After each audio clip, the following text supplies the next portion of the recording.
Hare Krishna, Krishna Krishna, Hare Hare, Hare Rama, Rama Rama, Hare Hare.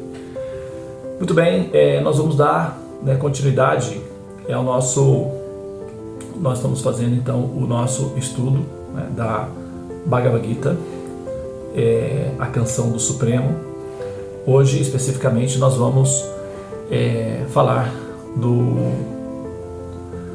capítulo 2, o verso 7. Na semana passada, nós começamos a fazer o verso 7, porém, nós fizemos mais uma contextualização, que realmente nós chegamos a concluir completamente o verso 7. Então eu vou retomar o verso 7 de onde nós paramos, tá? Vou entoar então o mantra inicial. Om Namo Bhagavate Vasudevaya.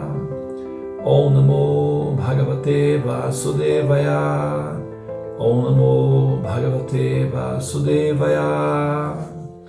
Narayana Namaskritya Narotaman Narochaeva Devi Sarasvati Vyasa Tatodam Mujire Nasta Praishu Abhadreshu Nitan Bhagavata Sevaya Bhagavati Uttamasloke Bhakti Bhavati Naishiki. Hare Krishna, Krishna Krishna, Hare Hare, Hare Rama, Rama Rama, Hare Hare. Hari Om, Shanti, Shanti, Shanti. Hare Krishna. Muito bem, então vamos dar a sequência aqui. Nós estamos...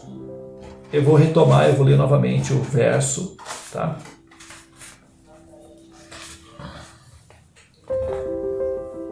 Em sânscrito, vou falar em sânscrito. Karpanya doshopahata swabhava pritchami tvanhama samudachitaha yat shreyasham nishchitan bruhitan me shishastiham shajiman tvan prapanam. Uma vez mais. Karpanya doshopahata swabhava pritchami tvanhama samudachitaha Yat Shreyasham Nishchitan Bruhimantan Me Sishyastiham Shajiman Tvan Prapanam. Tradução, palavra por palavra. Karpanya, da avareza. Dosha, pela fraqueza.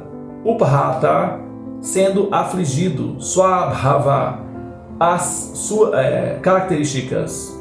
Pritchami, pergunto. Tvan, a ti. Dharma, religião. Samudha, confusos. Chitaha, no coração. Yat, que. Shreya, melhor. Shat, pode ser. Nishtityan, certamente. Bruhi, dizer. Ou dizer. Tat, isso. Me, para mim. Shishyas, discípulo. Te, teu. Aham, sou. Shadi, apenas instrui. Man, a mim. Tvan, a ti. Prapanam, rendido. Tradução e significados dados por sua divina graça, Abhaycharan Bhaktivedanta Swami Prabhupada. Muito bem.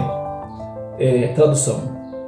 Agora estou confuso quanto ao meu dever e perdi toda a compostura devido à reles fraqueza. Nessa condição peço-te que me digas certamente o que é melhor para mim. Eis que sou teu discípulo uma alma rendida a ti. Por favor, dá-me tuas instruções. Uma vez mais. Agora estou confuso quanto ao meu dever e perdi toda a compostura devido à reles fraqueza. Nesta condição, peço-te que me digas certamente o que é melhor para mim. Eis que sou teu discípulo e uma alma rendida a ti. Por favor, dá-me tuas instruções. Significado. O significado de Prabhupada é um significado de uma página, então um significado muito rico. Eu vou ler uma estrofe, E vou fazer essa dissertação desse verso em 3 etapas, tá?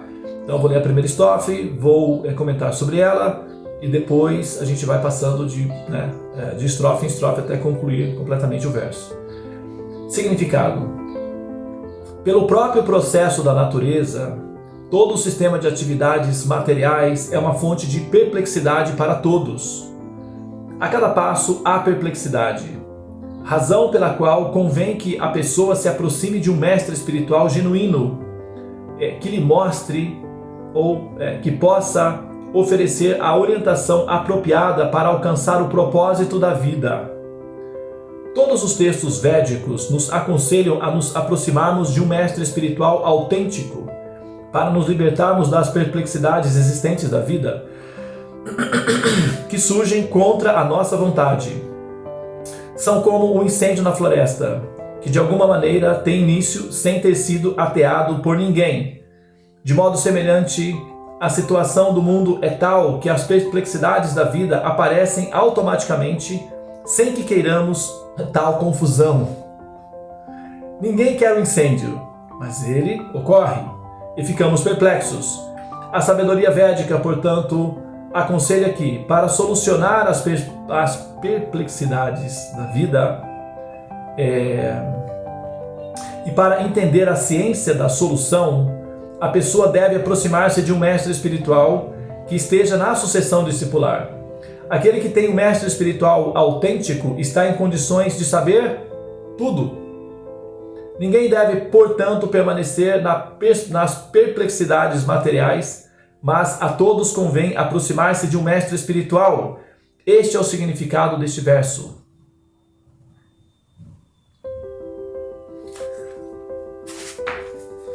Hari Om Bhagyana Timirandasya Gyananjana Shalakaya Chakshurumilitanjana Tasmai Shri Gurave Namaha.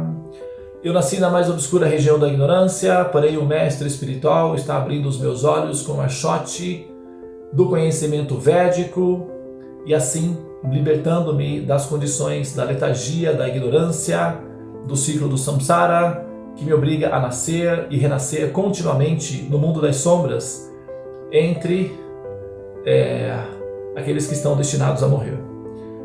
A tal mestre espiritual, eu ofereço minhas respeitosas reverências, com meu coração pleno de gratidão e minha mente repleta de satisfação. Hare Krishna, Krishna Krishna, Hare Hare, Hare Rama, Rama Rama, Hare Hare. Muito bem, uma vez mais o verso, só para a gente... agora estou confuso quanto ao meu dever e pedi toda a compostura devido à reles fraqueza. Nessa condição peço-te que me digas claramente o que é melhor para mim. Eis que sou teu discípulo, eu alma rendida a ti, por favor, dá-me tua benção. E agora são 8 horas e 50 minutos. Nós temos aí 20 minutinhos, 25 minutinhos para falar um pouquinho sobre o que nós ouvimos aqui, tá? Algumas pessoas deixaram aí algumas mensagens, eu não tenho certeza se isso está relacionado com o verso, eu vou só checar, né? Jaya Prabhupada, né? Vou precisar sair, né? Eu tenho que trabalhar, gratidão por todo esse serviço amoroso a todos nós, ok?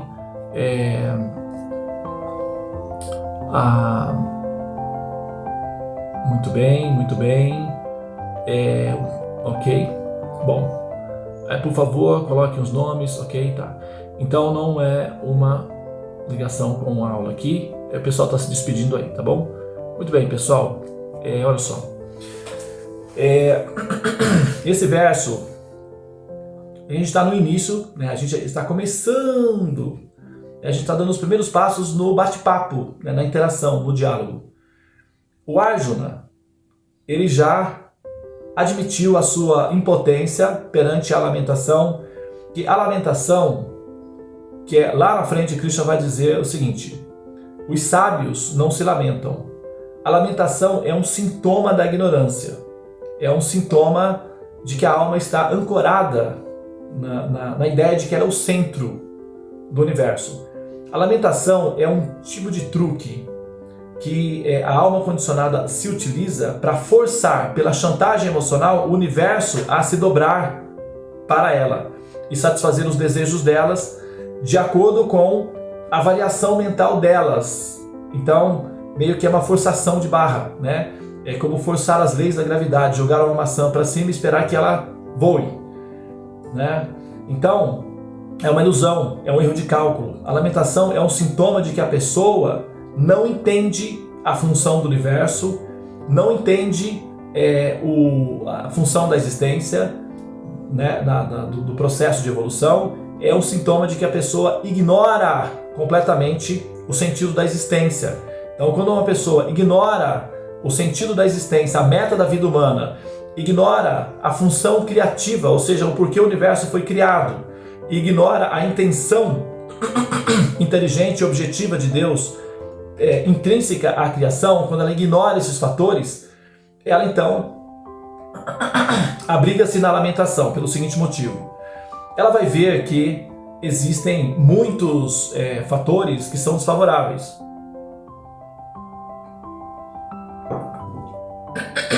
É como num treinamento, por exemplo, no governo americano utilizava o seguinte recurso, né, para fazer treinamento. Os bancos usam esse recurso, na verdade, para treinar pessoas, para identificar notas falsas e assim rastrear de onde que essas notas falsas estão vindo, etc.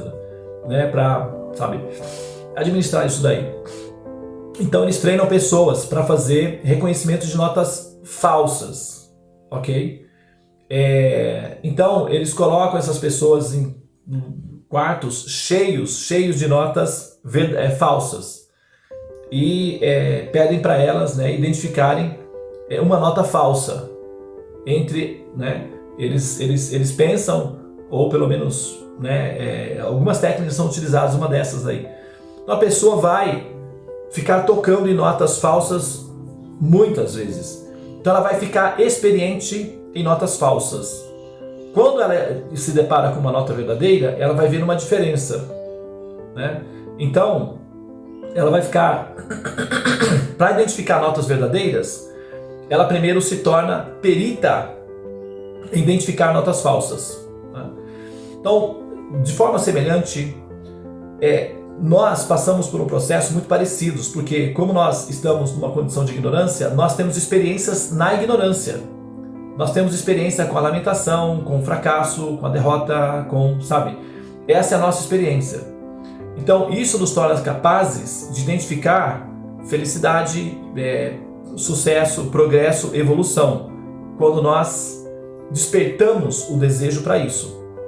Então, já estamos preparadas, porque já temos treinamento suficiente na situação de ignorância. Entretanto, quando se trata do processo de autorrealização, de autoconhecimento, de evolução espiritual, então o que acontece aí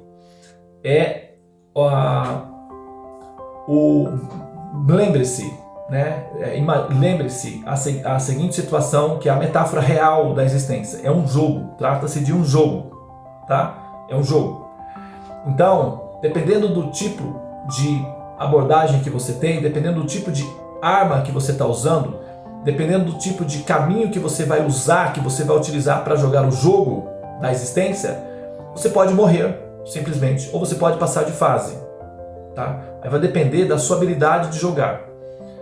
E isso significa da sua habilidade de estar desperta ou consciente durante o jogo. Se você conhece as regras do jogo e você sabe qual é o objetivo final do jogo, e você tem essas informações, a próxima etapa é conhecer alguém ou buscar por alguém que já tenha feito o caminho, que saiba como passar essa fase, que saiba como vencer a fase, para que você possa, por osmose, assimilar as mesmas características ou as mesmas qualidades, tá? Então, assim, eu me lembro, quando eu trabalhava numa empresa, quando eu ficava entediado, eu descia, tinha uma loja de jogos eletrônicos, videogame, e tinha um jogo específico que eu gostava de jogar, que era, né, praticamente aviões, né, combatendo outros aviões, e tinha que, sabe, conquistar lá uma plataforma lá, que era um aeroporto. E eu via lá, tinham as marcas dos melhores jogadores, E eu sempre ficava ali em quinto, sexto, entre os melhores jogadores daquela máquina. Então os melhores jogadores da máquina podiam jogar constantemente sem precisar pagar, né? O primeiro. Os segundos já tinham que ficar colocando ficha, pagando. Agora, sempre que a pessoa vencia em primeiro plano, ela já recebia novamente uma nova ficha automática e o programa liberava mais um jogo para ela. Então ela ficava jogando quantas vezes ela tivesse, né, aquele score lá, aquela pontuação de primeiro plano. Eu ficava sempre quinto e sexto, e eu ficava sempre tentando passar de uma fase e eu não conseguia. Até que por acidente, um dia, eu tive a boa fortuna de deparar com o campeão da máquina. Eu não sabia que ele era o campeão. Eu estava esperando a minha vez de jogar, e ele começou, passando, e passou aquela fase que eu não conseguia passar, e zaz, venceu a máquina. E aí apareceu o nome dele. Então, a primeira vez que eu vi quem era o campeão, eu me senti extremamente, assim, afortunado, porque eu queria aprender a como passar naquela fase, e sozinho eu não conseguia. Então eu já sabia que eu precisava de ver alguém que jogasse melhor do que eu para aprender o jogo. Então eu fiz amizade com ele, passei a perguntar qual era o horário que ele vinha jogar e tal. Que eu queria assistir ele jogando, porque a maneira como ele jogava era uma maneira elegante, bonita, inteligente, rápida, e eu era fã dele, jogava na máquina também e apreciava ele. Ele me falou os horários que ele ia, então sempre no horário que ele ia jogar, eu também ia e ficava lá acompanhando a maneira como ele jogava. E observando a forma como ele jogava o jogo, eu fui depois aplicando as mesmas técnicas que ele utilizava. Apanhei bastante, gastei muitas fichas, me irritei muito, mas finalmente eu fui aprendendo a usar as mesmas técnicas, caminhando no passo a passo, até que eu consegui finalmente passar da fase em que eu estava. E para mim aquilo foi uma sensação de uma conquista muito importante. Uma vez foi perguntado pro Caetano Veloso, né? Como foi que você aprendeu a cantar? Uma entrevista, né, que foi feita. Caetano Veloso, acho que todo mundo conhece, né? Mas para aqueles que não conhecem, o Caetano Veloso é um cantor de música popular brasileira, um cantor muito importante no Brasil. E ele estava dando uma entrevista e foi perguntado para ele como que ele aprendeu a cantar. Ele falou que ele aprendeu a cantar imitando os cantores do rádio, que ele ouvia os cantores e ele ficava tentando imitar não apenas a voz dos cantores, mas as métricas, as descidas e tal. Ele já sabia tocar, então ele foi imitando. E por imitar, ele acabou desenvolvendo o próprio estilo com o tempo. Foi isso que ele mencionou. Mas ele precisou de um mestre, ou mestres no caso, né? Então, o termo autodidata, ele é uma ilusão. Não existem autodidatas, né? A pessoa que se afirma o autodidata, ele é assim, uma metáfora, é um termo funcional, superficial. É apenas para dar uma ideia de que a pessoa pegou os livros e sem um orientador pessoal presente, aprendeu por si mesmo de forma indireta. Então isso é autodidata. Mas o autodidata, ele precisa de livros, ele precisa dos mestres anteriores. Então nós sempre aprendemos de outros mestres. Em termos absolutos, não existe essa afirmação autodidata. Isso não é uma afirmação absoluta, verdadeira, né? Sempre nós aprendemos de alguma forma com mestres anteriores. O verso aqui está se falando, né, que uma alma, como Arjuna, ele então identificou que não tem conhecimento, né, ou o conhecimento dele não é o suficiente para resolver o problema da equação dele. Então ele vai a Krishna e coloca da seguinte maneira: então, Krishna, eu estou admitindo perante você que a minha situação é de perplexidade, embora todo o conhecimento que eu tenha adquirido, eu não estou conseguindo administrar essas peças de tal maneira que me ajude a equacionar a crise em que eu estou.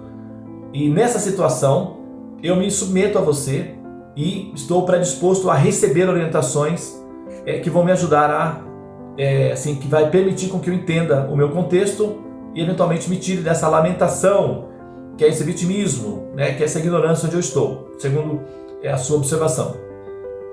Então Krishna, nesse momento, muda a relação. Nesse momento muda a relação. A relação de Arjuna com Krishna é uma relação de amizade, até então, de descompromisso, de informalidade. Nesse momento, quando Arjuna se vê numa situação em que ele precisa de orientação, ele assume a posição de um aprendiz, de um discípulo, de um receptor de conhecimento. Tá? No significado, Prabhupada ele está mencionando, né, vou ler aqui novamente, olha só. Ele fala várias vezes sobre o guru autêntico. O guru significa o mestre. Tá? O guru significa aquele que sabe, aquele que entende, aquele que aprendeu do mestre anterior e aquele que aceitou para si a responsabilidade de transferir o conhecimento para os próximos que vão vir atrás dele. É dito que o sábio é aquele que, ao atravessar o rio, deixa o barco do lado de cada margem, né? Que é um paradoxo, porque a vida do sábio, né, a vida do mestre, os ensinamentos dos mestres são o barco que os outros vão poder atravessar. Só que a exigência é que todos que atravessarem deverão deixar o barco do lado de cá para os próximos que vão vir. Então, isso é que nós temos que aprender o conhecimento do mestre, simultaneamente passar para frente esse conhecimento. É a responsabilidade dos aprendizes védicos, né? Essa é a responsabilidade deles. Então, Prabhupada menciona aqui, né, várias vezes o guru, o mestre autêntico. Existe uma diferença também, tá? Existe o mestre, há 3 níveis de mestres: o Kanishta, o Madhyama e o Uttama. São 3 níveis. Os mestres que são gerais, que vão falar das questões universais, de Deus, do absoluto, e que nós precisamos, sabe, nos tornar unificados como uma família, com as mãos dadas. Vamos, sabe, todo mundo pensar no bem-estar social. Isso é absolutamente, né, é isso que nós buscamos. Porém, as definições específicas que explicam a natureza do porquê o mundo é criado, ou do porquê Deus é uma existência possível, normalmente esses, né, os mestres na etapa Kanishta, eles não conseguem dar uma definição muito clara de Deus. Então, as definições ou são distorcidas, ou eles apresentam Deus de uma maneira bem assim bizarra, o que acaba assustando as pessoas de Deus. Ou então, para evitar essa bizarrice, esse erro de cálculo na hora de descrever Deus, o mais politicamente correto é dissolvê-lo no absoluto da luz. Fica mais, digamos assim, seguro fazer isso, porque você não vai correr o risco de fazer uma descrição de Deus que seja uma bizarrice, que normalmente é o que acontece quando as pessoas vão tentar, a partir da experiência coletiva da humanidade, fazer uma descrição de Deus. O resultado final muitas vezes é um Frankenstein, para dar uma metáfora aqui de uma construção, né, uma construção assim, inauspiciosa da descrição de Deus. Então, o que torna a existência de Deus facilmente criticável e o coloca numa situação de constrangimento, o que é uma má apresentação de Deus, no caso, né? E aí as descrições de o que seria Deus e como o modus operandi de Deus faz a coisa parecer descartável, como por exemplo o Ariano Suassuna. A gente já falou bastante sobre ele, né? Recentemente ele deu uma entrevista uma vez, ele contou a história de um amigo dele, que o amigo dele era muito, né, falava muito mal de Deus, né? E o Ariano perguntou: mas escuta, você é um ateu? O amigo dele falou: não, absolutamente, eu não sou ateu de forma alguma, eu só não simpatizo com Deus, porque a maneira como ele faz as coisas não me agrada para nada, eu faria muito melhor que ele. Então, essa colocação, é claro que, né, parte de uma alma ressentida com a ideia de Deus, não necessariamente que ele está, né, assim, o combate dele é diretamente à pessoa, mas ao comportamento dessa pessoa. Então é muito comum, mesmo entre ateus, por exemplo, quando você vai, né, conversar com um ateu e você, né, pode tentar assim, estabelecer uma linha de diálogo para tornar a possibilidade da existência de Deus uma possibilidade plausível. Então, no final do argumento, o ateu ele pode argumentar de maneira coerente, né? da seguinte maneira: supomos que eu aceite Deus, tá? Beleza, vamos lá, vamos aceitar a ideia de Deus. Isso não significa que ele é uma pessoa amável. Isso não significa... O fato de haver um Deus não quer dizer necessariamente que esse Deus ele seja adorável ou amável, ou seja, uma pessoa que nós deveríamos nos festejar a existência dele, né?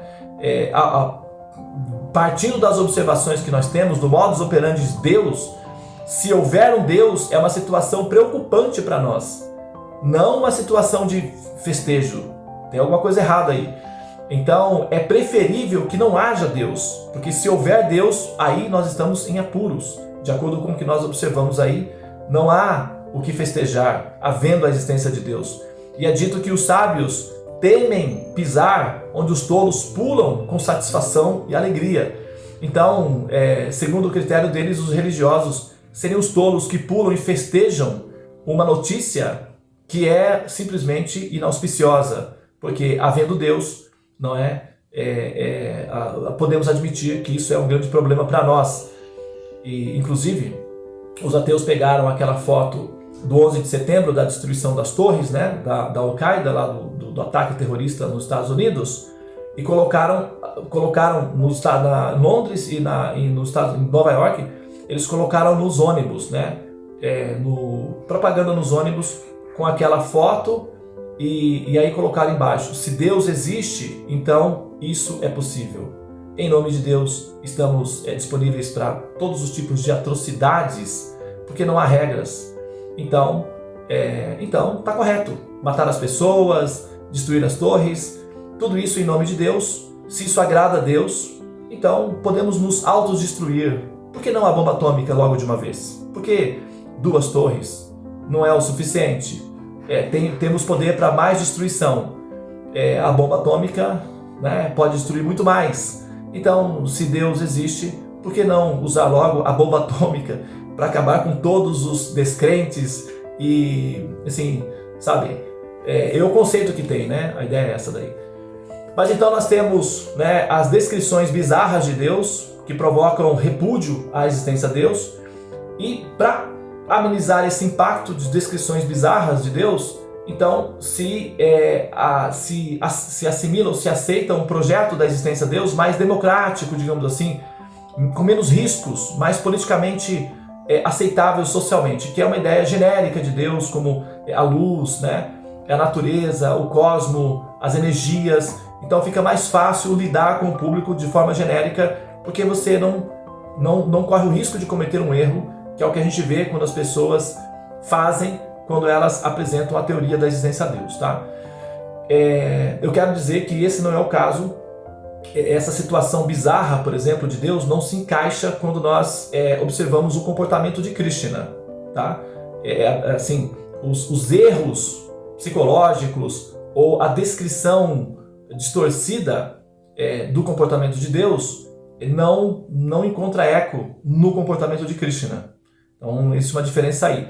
E ao mesmo tempo, nós temos uma pessoa visual que transcende o aspecto mais genérico da ideia de Deus, tá? Então, é uma alternativa com um certo nível de precisão que permite uma abordagem mais consistente da ideia de Deus. Você pode advogar a causa Deus partindo de Krishna, uma pessoa inteligente e de bom senso, e ao mesmo tempo você pode transcender a luz porque você está lidando com uma pessoa, tá? Então é uma alternativa aí de futuro, no caso, né, para transcender essas 2 falhas conceituais na questão da existência de Deus. Só que o que acontece é que, como o Prabhupada está dizendo ali, o guru autêntico, ele, como aqui, olha só, foi dito aqui, olha, aquele que tem um mestre espiritual autêntico está em condições de saber tudo, ok? Tudo. Mas a gente não pode saber de tudo porque a nossa mente é muito pequena e tal, e Deus é muito grande. Isso não é um problema para Deus, tá? Esse discurso aí de que a gente não tem capacidade de entender Deus, esse discurso é obsoleto. Pelo seguinte, é muito simples, tá? É muito simples, porque nós não somos capazes de compreender Deus, evidentemente, isso está claro. Porém, caso o Supremo queira que nós o conheçamos, acabou o problema, tá certo? Por exemplo, um filho, ele não tem condições de comprar uma moto, de repente, ou uma bicicleta, ou comprar uma passagem para ir para Disney. Talvez ele pessoalmente não tenha condições de fazer isso, mas caso ele convença a mãe ou o pai, pronto, o problema está resolvido, desde que os pais sejam, tenham um saldo bancário. E aí a gente está falando de Deus, o saldo bancário, o saldo de recursos de potência de Deus é infinito, então acho que não é problema não. Então não é problema nós conhecermos a natureza da existência de Deus e os motivos pelos quais Ele cria o mundo material, as almas e por que tudo se manifesta.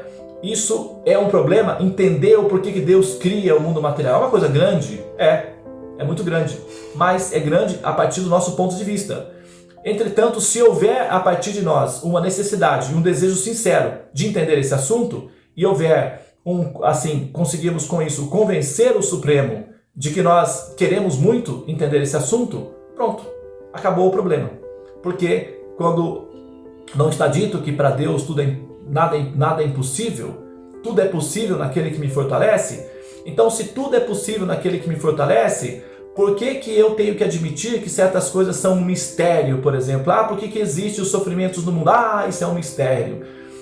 Por que nós existimos? Isso é um mistério.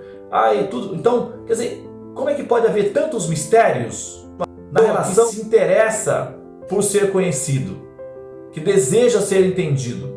Por que as coisas ficam tão misteriosas? Fica muito misterioso porque o mestre espiritual, ele precisa estar numa condição média, ou madhyama ou uttama. Então o mestre espiritual uttama, ele tem condições, ele deve ter condições de tirar o discípulo da ignorância. Então, se o discípulo está numa condição de ignorância e sinceramente deseja sair daquela condição de ignorância, e ao mesmo tempo ele se depara com o mestre espiritual autêntico, pronto, o problema está resolvido. O mestre espiritual vai transferir conhecimento mediante o qual a ignorância do discípulo será dissipada, como é o caso aqui, do contexto da Bhagavad Gita. É exatamente isso que vai acontecer. Arjuna está numa condição de ignorância e essa ignorância será dissipada durante o diálogo com Krishna. Então nós, enquanto almas condicionadas em estado de ignorância, que desejamos aprender o caminho pelo qual nós vamos sair dessa floresta de ilusões que nos obriga a repetidamente nascer e morrer continuamente dentro do mundo didático, que é o chamado mundo das sombras, que é essa terapia funcional que está em andamento, nós precisamos de um mestre espiritual autêntico. E como é que nós vamos reconhecer um mestre espiritual autêntico? Você precisa ser, primeiramente, um discípulo autêntico. Só um discípulo autêntico consegue reconhecer o mestre espiritual autêntico. Um discípulo, médio ou canista, ele não consegue reconhecer o mestre espiritual autêntico. Ele vai imaginar, ele vai ver o mestre espiritual autêntico, ele vai achar que o mestre espiritual autêntico, ele é igual a todos os outros mestres, que fala do amor, da beleza, da paz, da união dos povos e tal, etc. Ele vai achar que é isso. Ele não vai conseguir reconhecer o mestre capaz de eliminar da cabeça dele todas as dúvidas da existência. Ele não vai conseguir fazer esse reconhecimento. Então, o discípulo autêntico é aquele que deseja ardentemente entender Deus. Esse discípulo autêntico será direcionado até o mestre autêntico. É dito que quando o discípulo está pronto, o mestre aparece. E um povo tem o líder que merece. Então, deparar-se com um guia autêntico que é capaz de caminhar pela floresta e transcender a floresta, é uma boa fortuna. Ao deparar-se com um guia autêntico, alguém que está perdido na floresta, agarra-se a esse guia autêntico com todas as forças, porque sabe que ele é a salvação. Então, o discípulo autêntico, ao deparar-se com o conhecimento autêntico, agarra-se a esse conhecimento com muita determinação, porque sabe que é justamente aí que ele vai conseguir libertar-se da ignorância e dos sofrimentos da existência material. Tá bom, pessoal? Então a gente está só no começo do verso, a gente vai falar muitas vezes ainda sobre isso daí, tá bom? Eu vou parar aqui, puxei um pouquinho mais, porque a arrumação aqui da câmera pegou um pouquinho do tempo. São 8 horas e 20 minutos. Eu vou parar aqui, se alguém quiser fazer algum comentário ou, quiser fazer alguma pergunta. Aqui o pessoal aqui agradeceu, e se despediu. Então não temos comentários, as perguntas também. Vamos então finalizar aqui, tá? Namastê, Hare Krishna, Krishna Krishna, Hare Hare, Hare Rama, Rama Rama, Hare Hare. Parece que alguém levantou a mão, né? A Frida levantou a mão. Tá.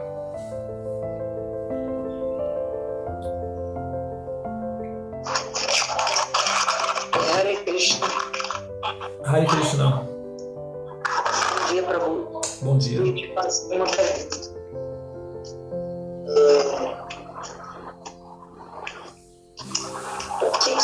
Porque mesmo que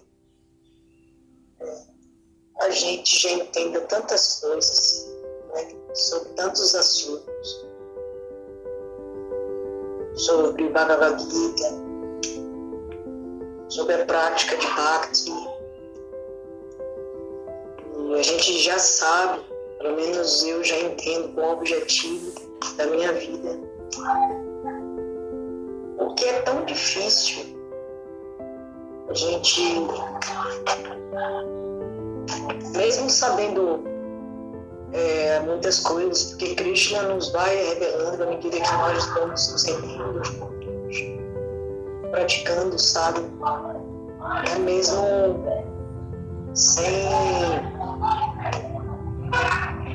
sem ser um sadhana padrão como deveria ser, tipo conseguir acordar todos os dias 4 da manhã, né?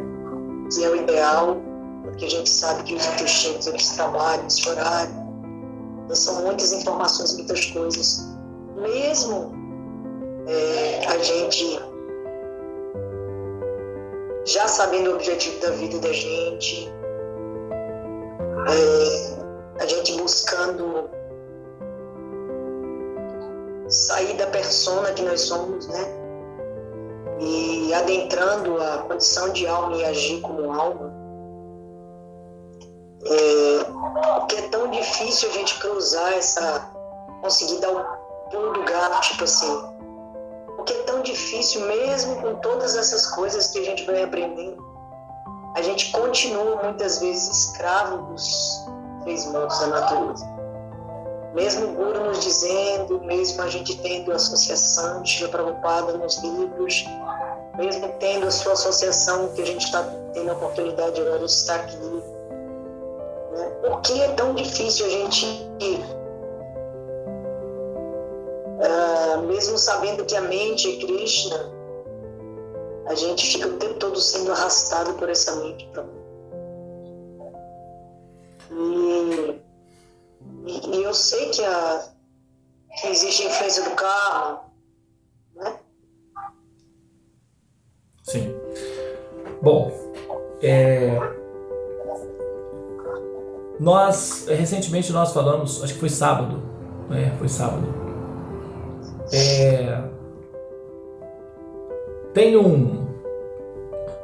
Quando a gente faz, por exemplo, na hora que nós terminamos, né, o Mahamantra, nós temos os 4 pranayamas finais, em que nós, conscientemente, né, aqueles pranayamas finais têm a função de, conscientemente, nós confirmarmos o recebimento da Shakti do Mahamantra, por exemplo, né?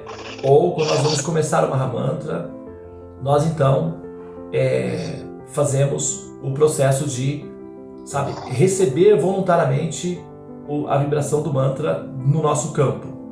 Esse processo é voluntário. Chega um momento em que a decisão tem que ser não pela estrutura logística ao redor, que nos incentiva a chegar até aquele ponto, mas chega um determinado momento que é necessário haver uma decisão consciente, voluntária em relação àquele objetivo. É um passo importante. Por exemplo, nós temos um verso que nós entoamos antes de fazer as leituras dos textos sagrados. Nasta praishu abhadreshu nityam bhagavata sevaya bhagavati utamajloke bhakti bhavati naistiki. Esse mantra diz o seguinte: ouvindo regularmente os conhecimentos védicos falado por buscadores autênticos, verdadeiros, e prestando serviços devocionais para o Guru, o mestre e os devotos puros, tudo que é molesto ao coração, que são as contaminações, né? Os ressentimentos, as magias que nós criamos com sentimentos quando nós desejamos o mal, ou simplesmente quando nós, sabe, enfim, queremos a vingança, né, a todo custo. Todos serão, as ofensas cometidas a nós enquanto nós agimos inocentemente serão vingadas pelo universo. Isso é uma questão natural de lei de reação e reação, mas nós queremos, né, assim, ver essa vingança imediatamente para ter aquela sensação de prazer, né, de ter sido vingados. Isso é algo natural em nós. Então, a superação dos desejos, né, dos ressentimentos, do vitimismo e da letargia, que são as contaminações do coração.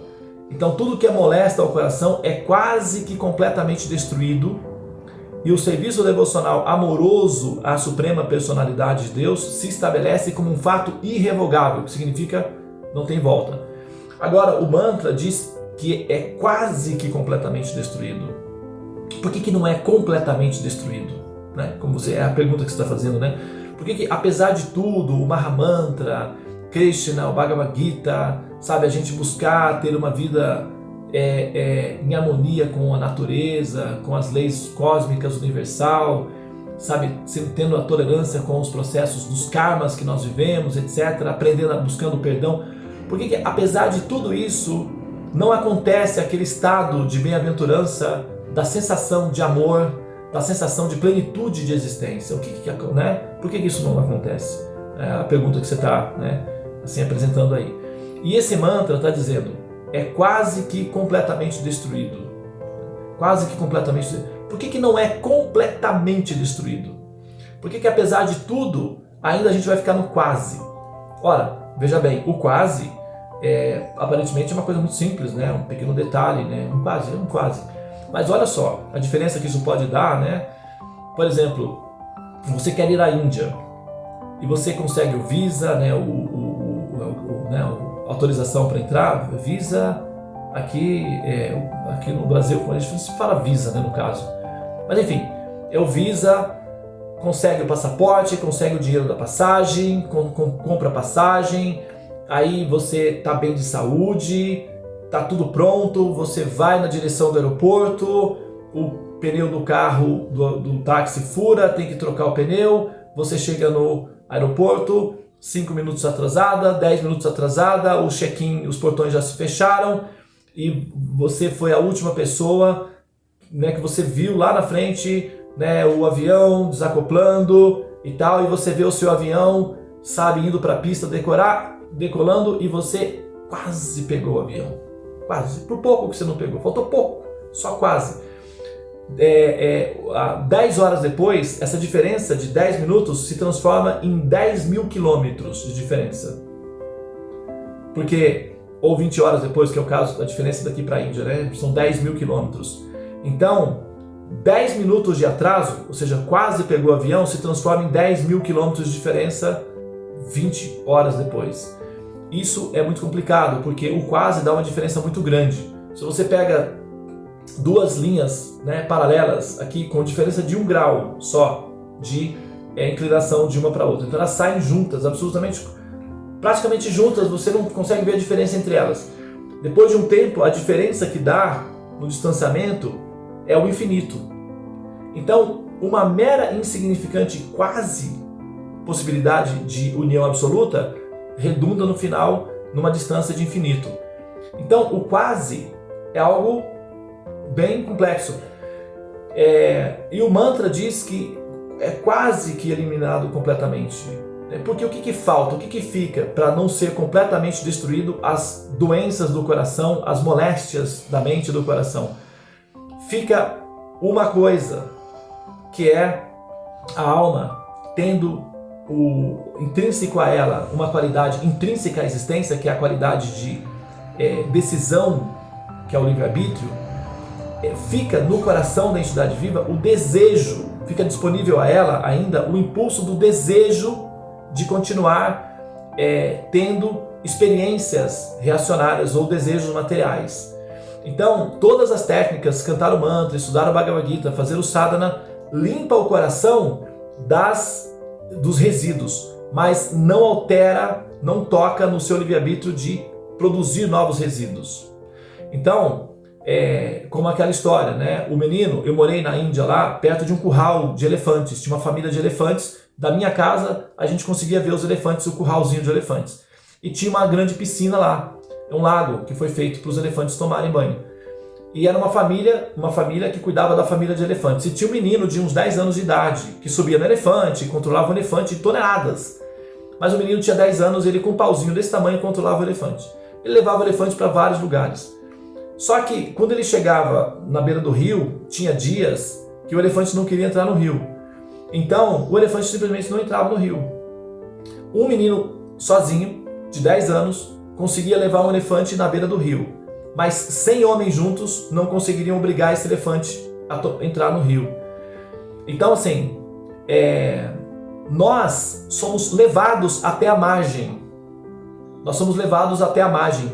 O sistema, as técnicas da religião, seja ela a consciência de Krishna, seja ela o cristianismo, seja ela qualquer técnica de religião, não tem o poder de fazer alteração no ser. Só tem a responsabilidade de levar o ser até a margem.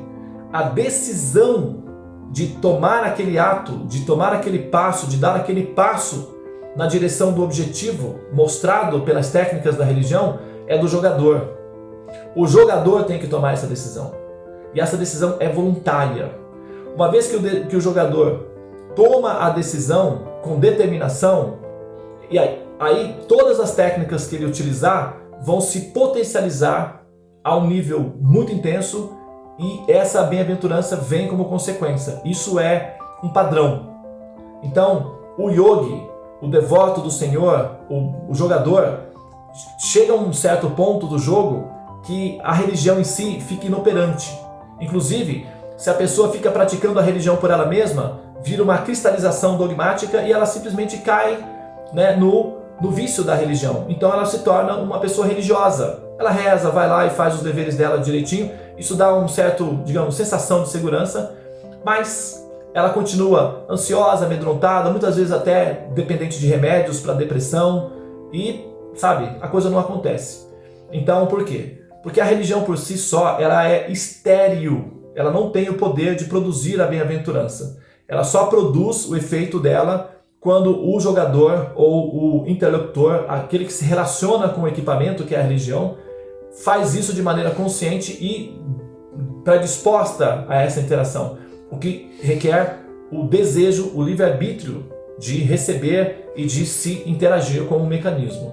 Então aí, nesse ponto, ela vai desejar fazer certas coisas, ela vai desejar produzir austeridades, ela vai desejar, e ela vai, o próprio Paramatma no coração vai dar a essa pessoa a inteligência pelo qual ela vai poder perceber os caminhos que ela está fazendo de evolução. Para encerrar então a minha fala aqui, o mantra que Krishna utiliza, né, no Bhagavad Gita, aqui eu vou apontar para vocês, é o capítulo 10, tá? Então você pode pegar lá no seu Bhagavad Gita, você vai lá no capítulo 10, e o capítulo 10 se chama A Opulência do Absoluto, tá? Esse capítulo chama-se A Opulência do Absoluto. Os versos são: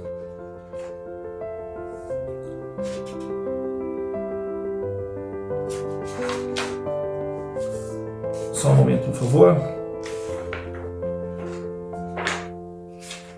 Vou pegar aqui só para confirmar direitinho, tá, para vocês, mas é o capítulo 10, verso 10, praticamente. Forma universal, conhecimento do absoluto, capítulo 10, verso 15, confirmando aí, tá?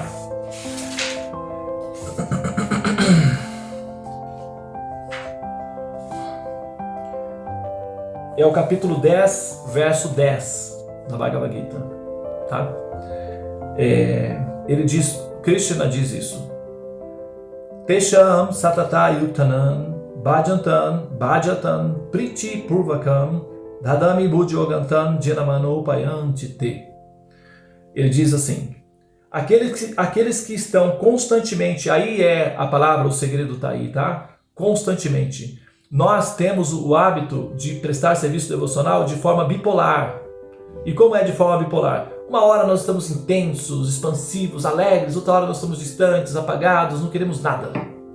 E a gente se abriga na lamentação, na ignorância, no sono, na letargia e tal. Depois nós voltamos, sabe, expansivos, intensos e fortes e iluminados, e depois já estamos apagados. Essa bipolaridade não entra na operação. Essa bipolaridade identifica um jogador amador. É preciso constância, é preciso determinação. E isso requer maturidade, uma certa seriedade do jogador. Os jogadores amadores não conseguem, né, passar de fase. Só os profissionais mais convictos é que conseguem. E profissionais convictos são determinados. Né? Pode observar que qualquer músico que quer aprender, treina com constância, o atleta, fisioterapeuta, todo mundo é assim. Agora, no conhecimento espiritual, não, é bipolar, é tudo com base na emoção. Ah, estou emocionado e tal, não estou emocionado, então pronto. Então, assim, não pode, tem que ter profissionalismo. Eu não estou falando isso para você, estou falando para nós, né? De um modo geral, a gente precisa saber disso.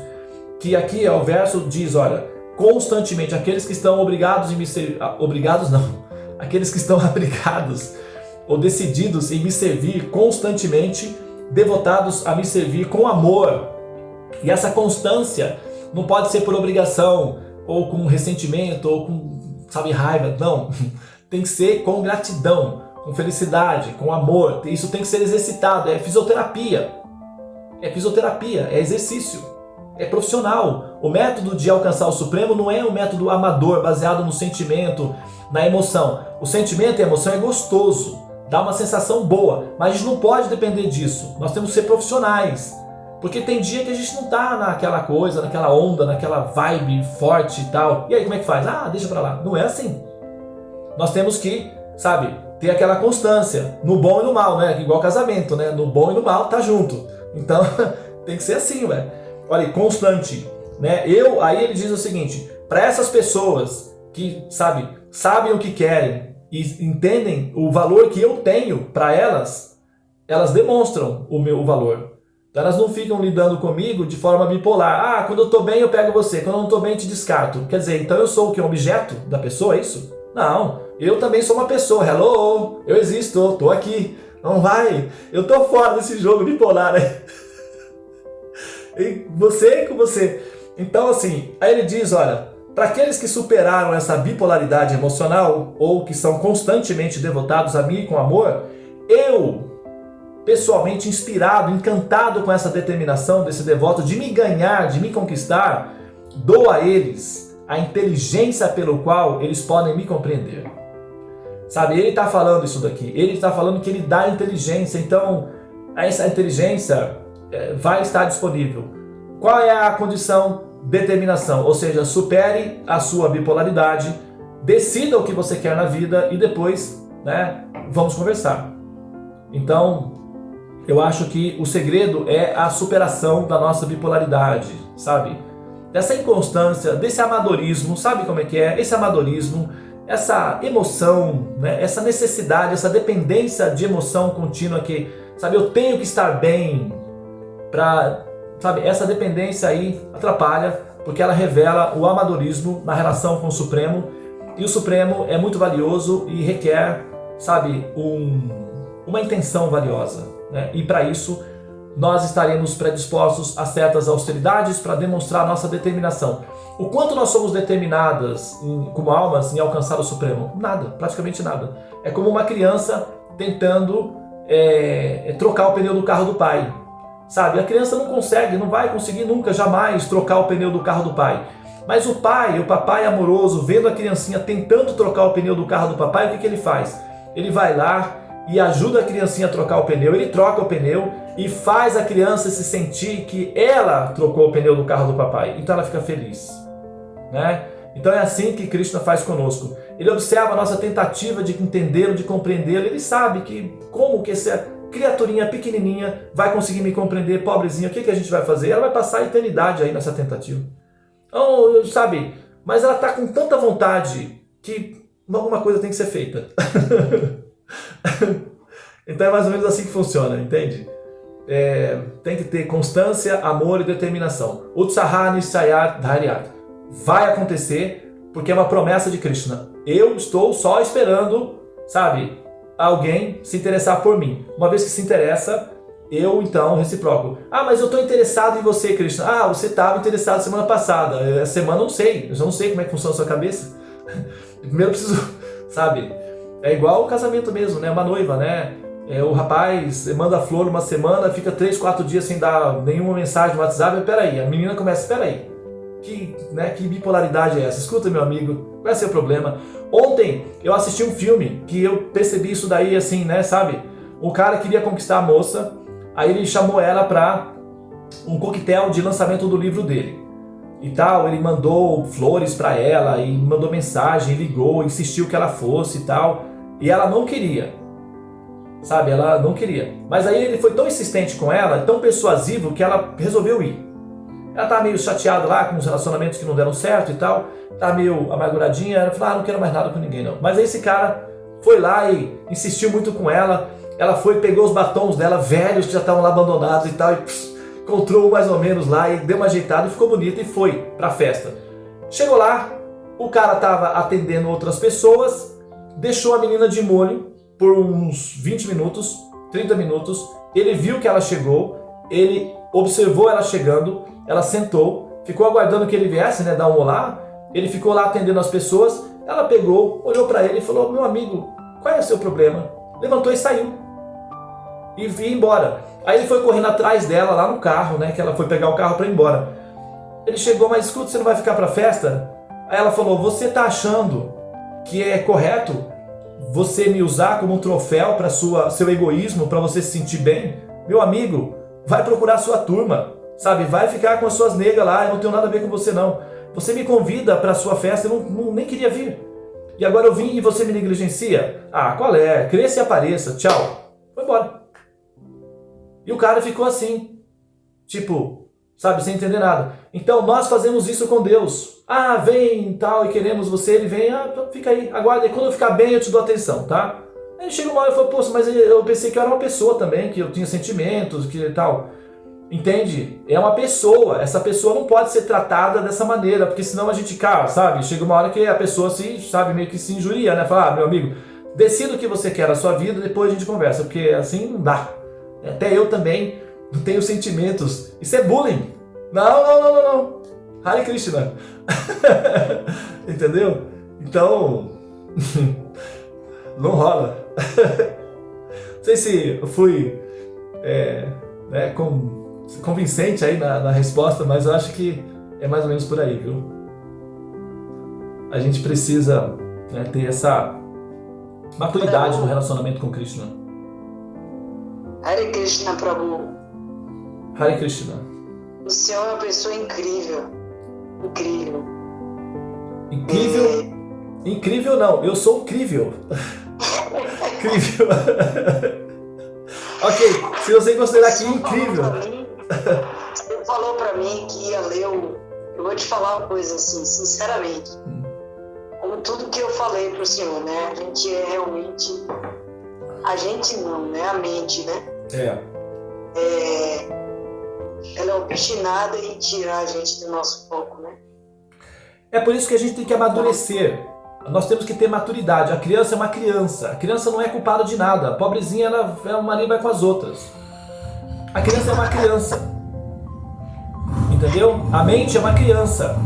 Nós somos os adultos. A criança depende de que o adulto a eduque. Se o adulto negligencia a educação da criança, o que acontece? Ela fica mimada, temperamental, entediada, aborrecida, chata, exigente e por aí vai. Então, a mente é só uma criança. Então a gente precisa tomar posse da nossa responsabilidade de educar a nossa mente. Ela vai gostar. Crianças que são cuidadas se sentem seguras. Crianças que são assim, elas se sentem entediadas e cometem erros facilmente. Então, a nossa mente, ela está acostumada a um educador negligente e preguiçoso. Uma mãe, por exemplo, que dorme muito. A criança acorda, não tem ninguém para cuidar dela, ela fica solta, se machuca. Então, a mãe, primeiramente, ela normalmente faz o quê? Uma educadora, uma mãe, né, assim, séria. Normalmente ela já acorda antes das crianças, prepara o café da manhã, depois ela vai acordar um por um, sabe? Então ela toma posse da responsabilidade dela de educar as crianças. Assim temos que ser nós. Nós precisamos nos adiantar à nossa mente e educá-la. Minha filhinha, venha pra cá, sente-se. Agora, olha, tem que fazer assim, assim, assim. Ah, não, mas eu quero ir lá. Vai, claro que você vai. Já, já. Agora é isso. Ah, mas eu não quero ficar aqui. Infelizmente é aqui que você vai ficar e pronto, acabou. Se não ficar direitinho, lá também não vai. Ah, mas você é uma corrupta, você é uma tirânica. Sim, é isso mesmo que eu sou. Como que você descobriu isso? Demorou, né? Então, sente-se. Vamos para a escola. Lá na frente você vai me agradecer. Agora você só vai me odiar, me detestar. Faz parte do processo, eu já sei que é assim. Lá na frente você vai gostar de mim. Quando chega lá na frente, ô mamãe, obrigada por ter me obrigado a ir para aquele curso. Se não fosse esse curso, talvez eu não teria, né, conseguido e tal. É, eu já sabia, minha filha. Como que você sabia? Mãe sabe de tudo. Então, a nossa mente é assim, no começo ela, sabe, pinota, como você falou, a Cláudia Pinotante, não é isso que você falou? Você chama a mente de Cláudia Pinotante, não é? É, isso. Cláudia Pinotante. Então você chama a Claudinha, Claudinha, minha filhinha, agora você não vai dar pinote não, você tá na minha mão e você vai ficar aqui comigo, tá? Depois eu solto você pinota à vontade, agora não. Então, aos poucos, ela vai se acostumando com o, sabe, com o controle, né? Pois é. É incrível porque E você sabe, a palavra Cláudia vem é do... assim que a gente vai ficar como o Senhor está ficando. Quando a gente conseguir fazer com que essa Cláudia pare de perturbar, Pois é. né? É, ó, a primeira etapa... O Senhor falou assim para mim que pegasse o capítulo 10, verso 10. Incrível. Eu peguei o Bhagavad Gita e ele abriu na página, juro, capítulo 10, verso 10. E você viu que eu fiquei aqui, e eu que estou experiente, né, assim, constantemente com ele, você viu que eu fiquei passeando aqui tentando achar, não foi? E você abriu exatamente no ponto. No verso que você falou. Para quem sabe ler, verso 10. E é dito que para quem sabe ler, um pingo é letra. Então o Paramatma, que está no seu coração, que é o seu pedagogo, que é o seu orientador, sabe, já mostrou para você claramente aqui, ó, filhinha. Sabe? Então, se eu não der conta de dar inteligência para você, então usar religião, vai, sabe, meditar no sol, faz outras coisas, porque você está perdendo tempo comigo. O que eu estou dizendo é assim, me sirva com constância, não com bipolaridade, com constância, com amor e devoção. Eu vou te dar todo o conhecimento que você precisa para me entender, sabe? Me dê um voto, demonstre o que você deseja de mim e você vai obter. Então, assim, tá aí, não é? Tá aí, tá tudo aí na nossa mão. Agora a gente precisa abraçar isso, tá? Bom, pessoal, acho que agora a gente realmente precisa ir, né? Disciplina, determinação e dedicação. Utsaha Nischayat Dharyat. Entusiasmo, determinação, persistência. Paciência. Persistência e paciência são sinônimos, né? Prabhu, só um minuto. Aquele verso que o senhor falou, eu não sei pronunciar, mas que fala assim, que todas as moléstias do coração quase que serão todas destruídas. Onde é que eu posso achar para ler sobre ele? No Srimad Bhagavatam. Na entrada do Bhagavatam, no Srimad Bhagavatam. Não é na entrada, mas assim, se você entrar lá nos grupos lá, no Krishna Katha, ou no Japamala e tal, você coloca lá, isso daí, eu posso encontrar aqui o verso, me lembre pessoalmente lá em inbox que eu passo para você a referência, daí você... Prabhu, gratidão por sua dedicação, eu compreendi perfeitamente, vou tentar não, eu vou conseguir, né? Krishna, Já conseguiu, Brinda. porque eu quero, entendeu? E Krishna quer. Tudo que a gente quer, um desejo sincero, uma vontade sincera, Krishna quer Né? Krishna quer agora regularidade, como o senhor falou. Regularidade, austeridade, porque se não for austeridade, não se avança. Ou de avião, né? Se avança caminhando. É verdade. E eu quero ir para a Índia. Vou à Índia. Vamos sim. A gente vai na Índia, né? Vamos, Quando a gente vamos. entra nessa lila, a gente vai para a Índia, né? Vamos sim. Vai. Vamos sim. Vamos para a Hare Índia sim. Krishna, Prabhu. Hare Krishna, Namastê. Até amanhã para Namastê. todos, tá? Deixa eu fazer uma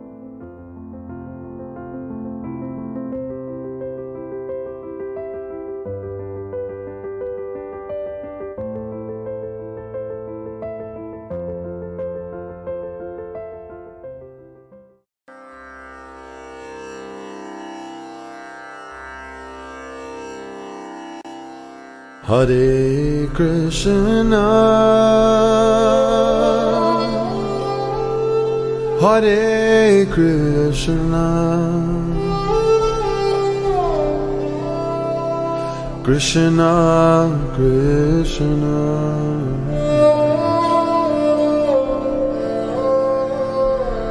Hare Hare,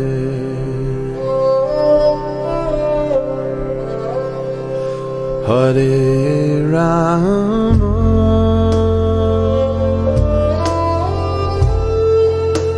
Hare Rama,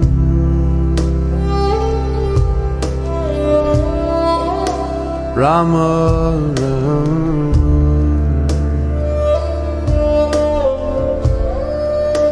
Hare Hare.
Hare Krishna,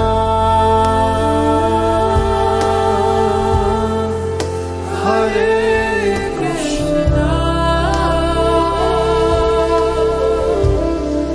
Krishna Krishna,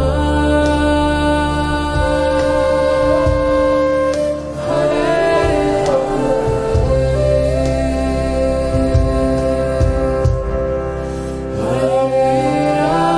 Rama,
you could become a great horseman and help free yourself and this world, though only if you in prayer become sweet lovers.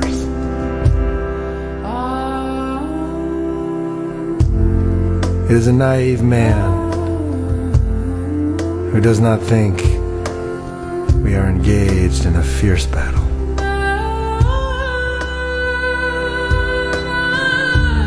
For I see and hear brave foot soldiers all around me going mad.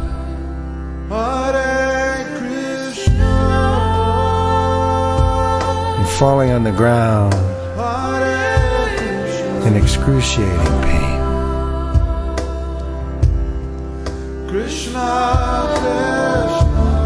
You could become a victorious horseman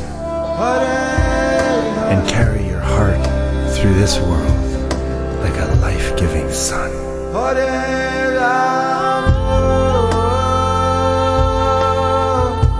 Though only if you and the Great Spirit become sweet lovers.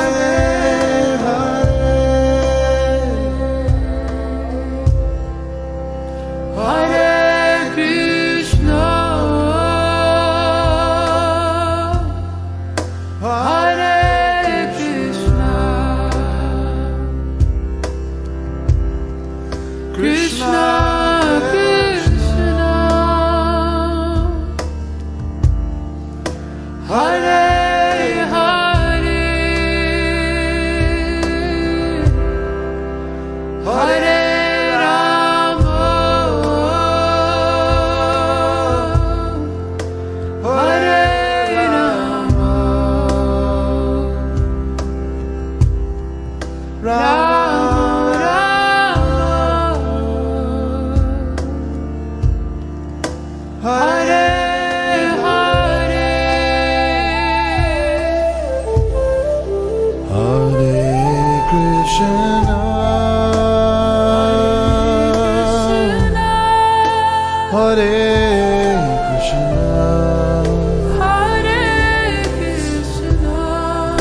Krishna, Krishna, Krishna, Hare Hare,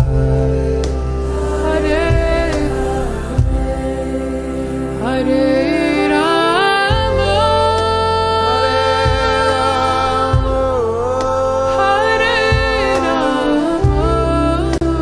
Hare Rama,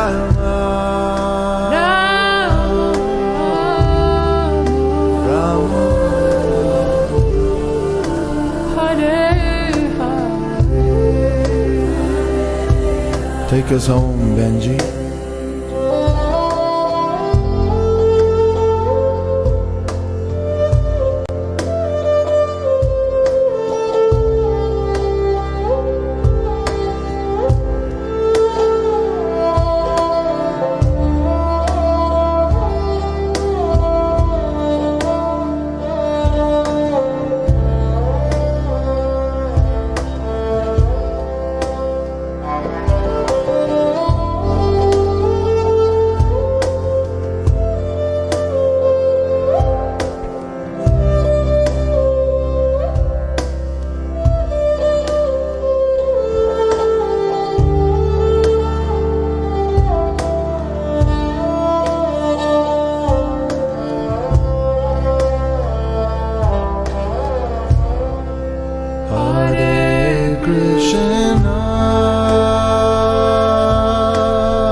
Krishna, Krishna,